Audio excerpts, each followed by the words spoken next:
Bonjour, je m'appelle Sylvestre Léo, agriculteur bio de l'Ouest Guyana. J'ai 5 hectares, à peu près 8000 m² en légumes maraîchers. Après, toutes les autres parties, c'est des agrumes. J'ai commencé à augmenter la production. Ça intéressait beaucoup la CFPPA, donc ils sont venus faire un partenariat avec moi pour qu'on puisse faire une ferme d'expérimentation. Je travaille aussi avec la CTFL, qui sont aussi une ferme d'expérimentation.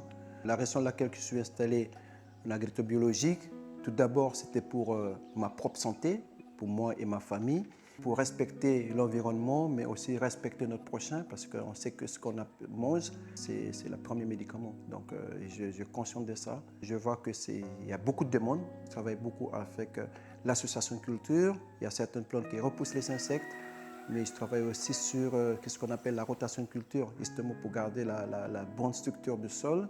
Lorsque le sol est bien nourri, avec tous les éléments, après la plante, ça peut pousser mieux et on peut augmenter la production grâce à ça. Je travaille avec beaucoup de compost justement.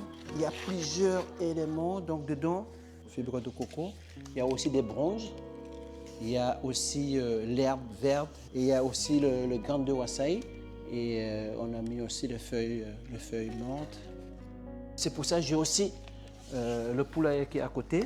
Je mets tous les fumiers dans le compost. Et après, je vais passer sur les cases pour faire analyse. Après, avec tous les éléments, moi, je peux savoir ce que je peux planter, ce que je ne peux pas planter. Où il y a la faiblesse de la terre, il y a toutes ces techniques-là. La plante qu'on appelle cocona, et il est très résistant au flétisme bactérien. Et toutes ces plantes-là, ils n'ont pas besoin de technicité, c'est-à-dire on plante, on laisse la plante se débrouiller de la nature. Ils sont tout ce qu'ils veulent, c'est la terre et un bon paillage et ça se nourrit tout seul. Donc c'est ça l'avantage pour ces plantes-là. Donc en limitant le produit, on vient bien tout ce que la terre est vivant. On voit par exemple beaucoup de vers de terre. On voit aussi ce qu'on appelle le diplopode. Donc tout ça sont des insectes, sont des biodiversités qui justement qui travaillent le sol aussi. Et après, lorsque le travail est bien travaillé par ces insectes-là, les bons insectes, c'est-à-dire lorsque je plante après, on voit bien la production qui augmente au lieu de diminuer. J'ai des abeilles.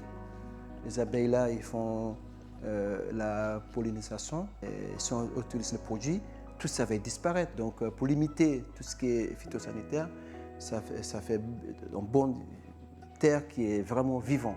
Et là, j'ai remarqué que réduire la surface, augmenter la production, c'est-à-dire beaucoup d'associations de culture, ça limite déjà beaucoup les ravageurs. Je n'arrive pas à éloigner tous les insectes. Ça peut arriver que j'utilise par exemple la dipel contre les papillons de nuit, mais tout ce qui est tomates, salade, vous avez vu, hein, on n'utilise aucun produit phytosanitaire. Il y a des formations qui sont mises en place.